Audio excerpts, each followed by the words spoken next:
Assalamualaikum warahmatullahi wabarakatuh. Perkenalkan nama saya Tasya Septiani dengan NIM 2503010029. Di video kali ini saya akan mengerjakan UAS mata kuliah pengantar pendidikan. Saya langsung pada jawaban saja.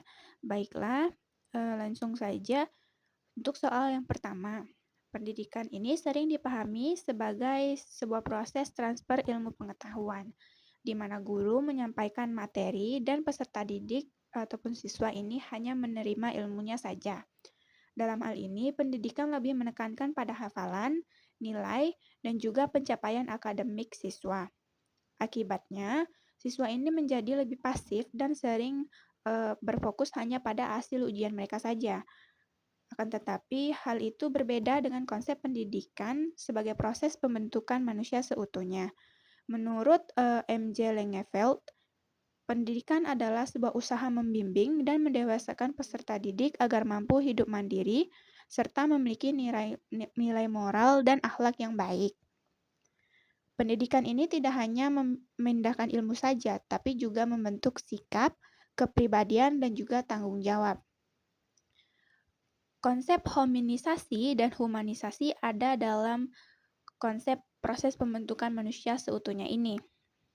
Hominisasi ini adalah proses menjadikan manusia sesuai kodratnya, sedangkan humanisasi adalah proses mengembangkan budaya, ilmu pengetahuan, dan juga nilai kemanusiaan.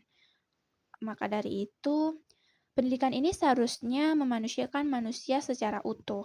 Implikasinya dalam pendidikan yaitu pembelajaran ini harusnya tidak hanya berfokus pada nilai akademik saja, tapi juga pada pembentukan karakter, sikap, serta kepedulian sosial peserta didik.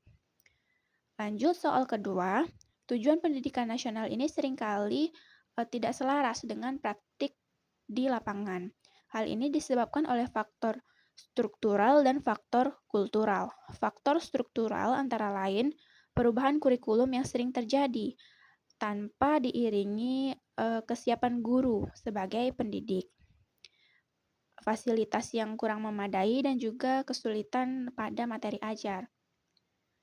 Selain itu, ada juga keterbatasan sumber daya, seperti sarana pendidikan dan juga pelatihan guru yang sering sekali terabaikan. Oleh karena itu, bisa menjadi sebuah hambatan dalam mencapai tujuan pendidikan nasional tadi. Faktor kultural itu bisa kita lihat dari budaya pendidikan yang masih berfokus pada nilai ujian dan juga kelulusan daripada proses pembelajaran peserta didik. Banyak sekolah ini lebih fokus pada capaian akademik daripada proses pembelajaran atau pembentukan karakter peserta didik. Contohnya, pada penerapan kurikulum merdeka saat ini, masih banyak sekali hambatan yang dihadapi. Contohnya, banyak guru yang mengalami kesulitan karena kurangnya pelatihan yang diberikan, serta juga kesulitan dalam mencari bahan ajar yang sesuai. Hal ini menggambarkan bahwa adanya kesenjangan antara kebijakan pendidikan dan juga realita di lapangannya seperti apa. Selanjutnya, soal ketiga. Pendidikan merupakan bagian dari sistem sosial dan memiliki hubungan erat dengan perubahan sosial. Pendidikan ini dapat berperan sebagai agen perubahan sosial dan juga sebagai alat reproduksi sosial. Sebagai agen perubahan sosial, pendidikan ini berfungsi membentuk kesadaran peserta didik. Paulo Freire menyatakan bahwa pendidikan ini harus membebaskan dan memberdayakan individu agar mampu memahami dan mengubah kondisi sosial yang ada. Dalam pendidikan Indonesia, dapat mendorong perubahan sosial dan meningkatkan literasi, pendidikan karakter, dan juga pemanfaatan teknologi. Akan tetapi, pendidikan juga dapat menjadi alat reproduksi sosial. Ketimpangan akses pendidikan bisa menyebabkan tidak semua kelompok masyarakat atau tidak semua peserta didik itu memperoleh kesempatan yang sama dalam proses pembelajaran. Hal ini menjadikan perbedaan sosial terus berlanjut dan makin membesar. Terutama yang paling mencolok itu perbedaan antara peserta didik di perkotaan dan juga di daerah terpencil seperti pedesaan. Oleh karena itu, Pendidikan ini memiliki peran yang ganda dan sangat bergantung dengan bagaimana sistem pendidikan dijalankan. Untuk soal yang keempat, menurut para ahli, lingkungan pendidikan ini terdiri dari lingkungan keluarga, sekolah, dan juga masyarakat. Ketiga lingkungan ini memiliki peran penting dalam membentuk peserta didik.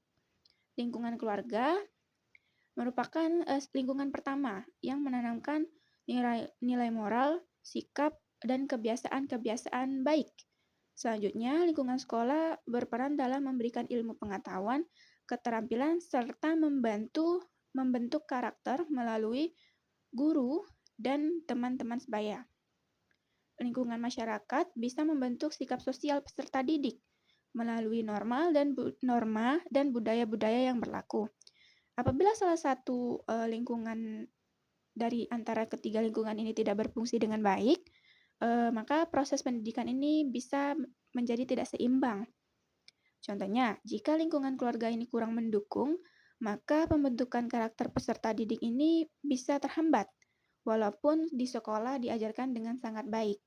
Maka dari itu, ketiga lingkungan ini harus saling mendukung satu sama lain dan tidak bisa berdiri sendiri. Yang terakhir, untuk soal kelima, perubahan kurikulum ini sering sekali terjadi dan memberikan dampak terhadap guru, peserta didik, dan juga mutu pendidikan secara umum.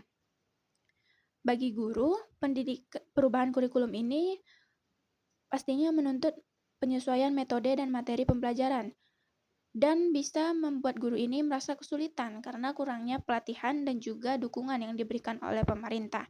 Bagi peserta didik, perubahan kurikulum ini bisa menimbulkan kebingungan atau kesusahan karena sistem pembelajaran yang pastinya juga berubah setiap perbedaan kurikulum. Secara umum, perubahan kurikulum ini jika tidak disertai dengan persiapan yang bagus, maka bisa menurunkan mutu pendidikan. Maka dari itu, perubahan kurikulum ini sudah sepatutnya disertai dengan pelatihan guru dan juga penyediaan sarana prasarana yang memadai agar tujuan pendidikan bisa tercapai dengan sangat baik. Demikian yang dapat saya sampaikan di video kali ini. Terlebih dan terkurang saya mohon maaf. Saya tutup dengan wassalamualaikum warahmatullahi wabarakatuh.